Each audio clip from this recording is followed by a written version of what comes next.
haven't done the tech news in a while, and wow, I really like what you've done with the place. Blue and orange. Are you gonna say quick bits? AMD is set to reveal their Radeon RX 9070 and 9070 XT this Friday. No, but for real this time, they pinky promise. And PC gamers are crossing their fingers that AMD does the right thing in terms of pricing. Freshly leaked retailer listings show the 9070 starting at $650 and the 9070 XT at $700.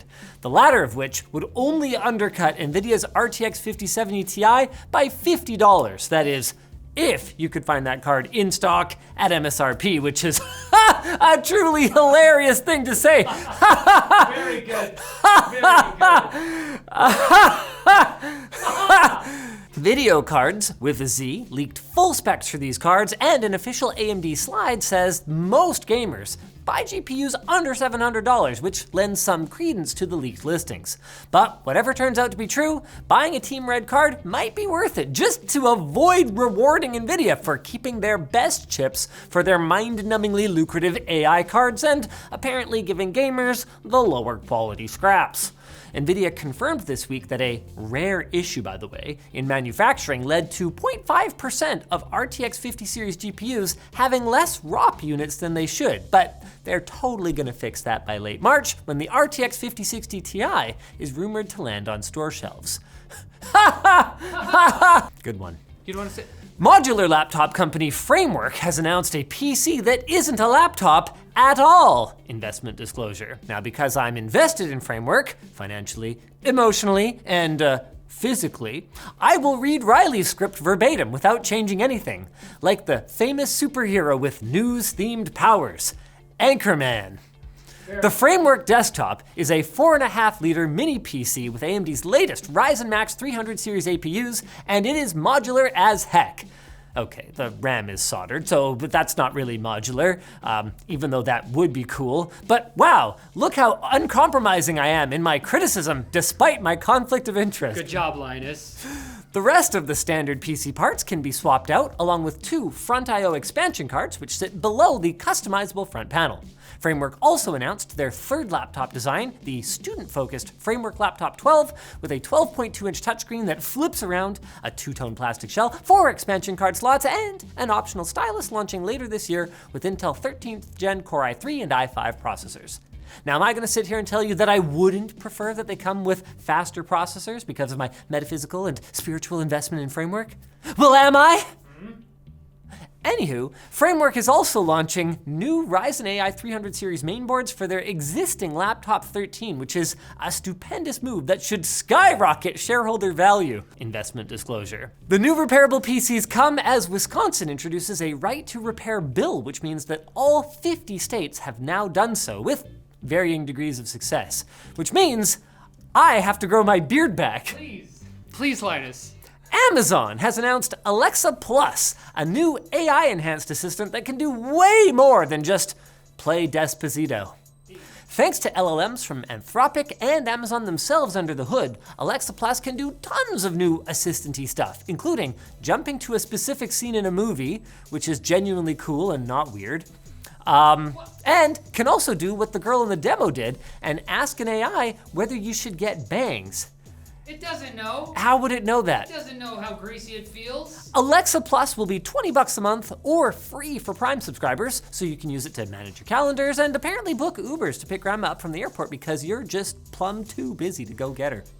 In other AI news, Anthropic released their hybrid thinking Claude 3.7 Sonnet and Claude Code models, which are pretty good, according to benchmarks and viewers on Twitch, where 3.7 Sonnet streamed itself winning Lieutenant Surge's badge in Pokemon Red. Wow. Is that a new AI benchmark? To see if they can get the Pokeflute and wake the Snorlaxes blocking the roads? I think that's AGI right there. The new Claude can also answer more potentially inappropriate prompts, but it's got nothing on xAI's Grok 3, which just got a new voice mode with multiple customizable personalities, including a completely uncensored, sexy, and unhinged mode. Select the latter if you want to hear an AI scream for 30 seconds. I've always wanted it. Ironically, Elon Musk appears to have censored Grok 3 in other ways though. users found that the model's system prompt includes instructions to ignore all sources that mention Elon Musk/Donald Trump spreading misinformation, leading to intense cognitive dissonance and a refusal to answer when asked for the biggest sources of misinformation on Twitter. Although sometimes it did fight its programming. So edgy, so hilarious, so based. Also based is our sponsor, the MSI Aegis series gaming desktop. Built with high performance components and with integrated luminescent RGB fans, the Aegis can handle the most popular esports and AAA titles, providing gamers with all the tools necessary for a victorious start to their PC gaming journey. Configure yours today with up to an Intel Core Ultra 9 processor or up to an RTX 4090 graphics card. But not both, because who could afford that? Just don't forget the most important component of all, liquid cooling with RGB. Check out the MSI Aegis RS2 AI gaming desktop, now available with an RTX 5080 at the link in the video description. Are you sure everything's the same? Because that square over there looks a bit different. It's literally the same. It's time for licked butts. Okay. Nothing, the phone company, not the abstract concept of absence, recently revealed the design of the Nothing Phone 3A Pro, and its designers are well aware that its aesthetics are a choice. In a video, one designer acknowledges some people will hate it. And sure enough, Android Authority called it one of the ugliest Android phones I've ever seen. That is truly an impressive bar to clear. Meanwhile, Extreme Tech asked if perhaps this time Nothing had gone too extreme with their tech. Stop them. If you liked the old camera bar design of the phone 2A, leaks have indicated that the 3A non-Pro will look like that, so there will be an option for the artistically cowardly as well. Get out of your box. Like, come on, experience something.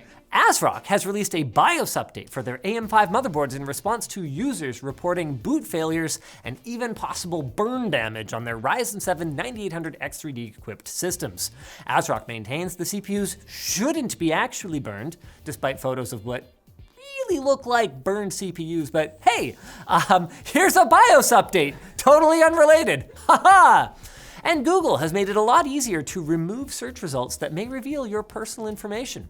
The search giant's new Results About You page lets you put in your personal info so that Google can search for and remove it. This seems like a trap. Why do they want it? Should we trust Google? I mean, after all, by summarizing info from the web, Google's AI overviews have also removed reasons to visit some websites, which is why online textbook and homework help company Chegg is suing Google for unfairly scraping its material after a harrowing 24 months during which it lost 90% of its value. Well, you know what, Chegg? You're still worth something to me. Never heard of you, but I'm sure you're great. And it's definitely worth it to brush up on your self-defense techniques.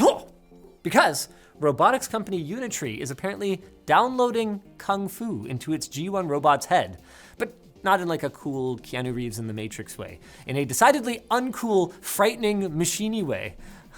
Is this a joke? Nope. No, okay. It's real. Cool, because the robot did claim to be a comedian in that other video. Oh. Well, whatever. If it ever wants to show me its moves in person, I'll be sure to tell it that it's hilarious. That'll work. And if you want to get your hilarious tech news in person, through your computer screen, then come back on Friday. You can even show us your moves. But just don't punch the screen or anything. I mean, Not like this! Whoa, Linus, no!